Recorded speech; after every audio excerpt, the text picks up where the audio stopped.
UP के फतेहपुर जिले में हुसैनगंज थाना क्षेत्र के गंगा कटरी के फिरोजपुर गांव के सैकड़ों परिवार अपने पुरखों के जमाने से गंगा कछार की जमीन पर खेती किसानी कर अपने परिवार का पेट पालते आ रहे थे। उन्हें ये तक नहीं मालूम था कि जिस जमीन पर वे अपनी मेहनत से फसलें लहलहा रहे हैं वह उनकी नहीं है।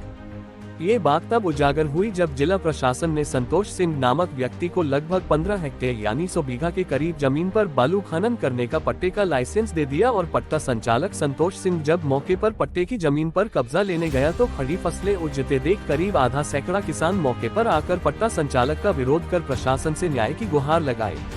बुधवार को जिलाधिकारी सी इंदुमती सहित एडीएम व एसडीएम मौके पर जाकर पट्टे की नाप करवाकर बालू पट्टे को वैध बताकर किसानों को जमीन छोड़ने की चेतावनी दी। किसानों का कहना है कि हमारे बाप दादा इस जमीन पर खेती करते थे, तभी से हम लोग खेती करके अपने परिवार का भरण पोषण कर रहे हैं। यदि हम लोगों से जमीन छीनी जाती है तो हमारे बच्चे भूखे मर जाएंगे। हमारे पास न कोई रोजगार है और न कोई अन्य जीविकोपार्जन का साधन।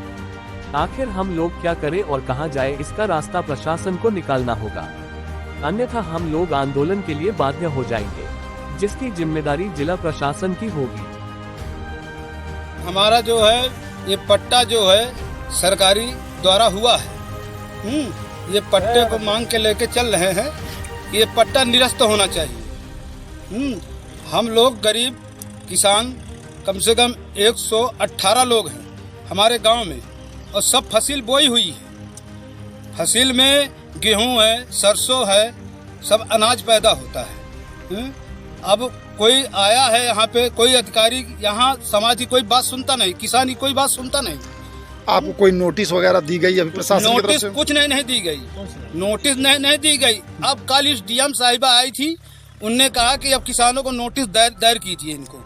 अरे नोटिस देना था तो पहले दे देती, अब क्यों दे रहे हैं? कितने वर्षों से आप लोग किसान हैं? कितनी पीढ़ियों से आप लोग यहाँ पर खेती कर रहे हैं? अरे किसानियों की पीढ़ी तो बहुत दिन से चली जा रही है। हमको तो पैदा भी नहीं हुए थे।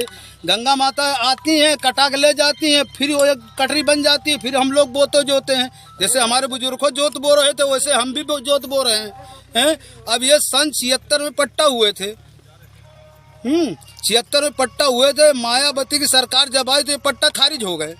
जब पट्टा खारिज हो गए तो हम लोग मांग लेके गए हैं कि ये पट्टा फिर से किया जाए।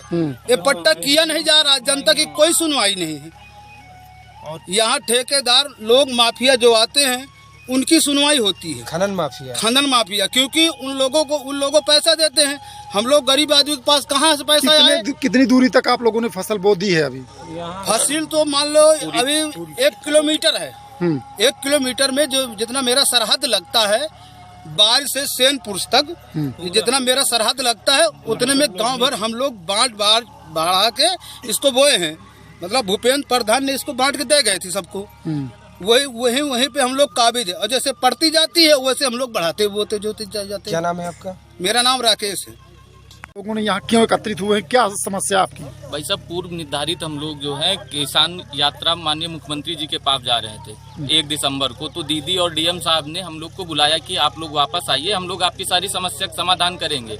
और डीएम साहब ने 2 दिन का समय मांगा था कि हम किसानों के साथ अच्छा व्यवहार करेंगे और इनकी कहीं से कहीं तक कोई जमीन नहीं जाने देंगे। कल डीएम साहिबा आई और खनन वालों से मिल के वहीं से चले गए। यहाँ पे किसी भी किसानों से उन्होंने बात नहीं किया है। तो हम लोग डीएम मैडम से अब क्या अपेक्षा रखें? अब तो माननीय मुख्यमंत्री के पास हम लोग दोबारा जाएंगे। कितने लोगों की जमीन होगी जो मतलब उसमें जा रही है? ये जमीन तो इस कटरी से हजारों लोग यहाँ पे 28 लोगों का सवाल नहीं, 128 और 30 लोगों का सवाल नहीं है। क्योंकि ये जमीन मान लो ये जीएस लैंड है, ठीक है, लेकिन इसके बगल में हमारी जमीन जो है वो भूमधरी है, मुस्तकिल हमारे पट्टे हैं। कल का यहाँ पे खनन होगा, ये हमारी जमीन कट जाएगी। 200 मीटर पे हमारा गाँव है वो कट जाएगा। 300 मीटर पे जहाँ से ये पट्टा कट दिए वहाँ से 300 मीटर पे पुल है, कल का पुल कट जाएगा। और पूर्व इससे 1 साल पहले उन्होंने पट्टा किया है, वहाँ पे 2000 बीघे कटरी कट गई, हमारी लोगों की मुस्तकिल जमीन चली गई। कितने किसान पीड़ित हैं यहाँ? यहाँ से हजारों किसान पीड़ित है भाई साहब। यहाँ पे खनन होने से आपको क्या लगता है किसकी साजिश से यह सब चला जा रहा कुछ? भाई साहब अब साजिश किसकी हम कहें? कौन है जो खनन करवा रहे हैं? ये भूमाफिया यहाँ कोई संतोष यादव करके नाम से पट्टा हुआ, लेकिन एक कोई चौहान है, क्या सूरज चौहान करके, वो यहाँ पे दबंगई करते, बंदूक लेके आते हैं, लोगों को डराते धमकाते हैं। और इसी तरीके का क्या मांग है आप लोगों की, क्या चाहते हमारी हैं? मांग यही है कि हम किसान यथा स्थिति बने रहें और इनका भूमाफियों का पट्टा खारिज हो।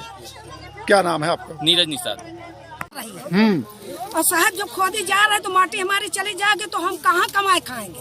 हमारे घर दुआर खेती बाड़ी बाल बच्चे घर पर सब बह के चले जाएंगे। तो क्या खेती बो चुकी है क्या आप लोग? हाँ साहब एक हम बहुत दिन से बैठ खाई तैन कमाई तैन यही इतनी हमारी रोटी है साहब। और कोई रोटी हमारे पास नहीं है, कहूँ ऊपर कहीं विश्वा भर जगह नहीं है जो है। इससे पहले प्रशासन ने आपको जानकारी नहीं दी है? शासन भा अभी तक नहीं कुछ भर रहा। अभी तक को खाते कमाते बाल बच्चे सब आते जाते। कितने साल हो गए कमाते? बहुत साल हो गई, पीढ़ी हो गई और साहेब कब आया इस काम नहीं भया। अब ये कौन लोग हैं जो मट्टी खोदने आ गए? ये जो है अब इनका नाम हम नहीं जाने।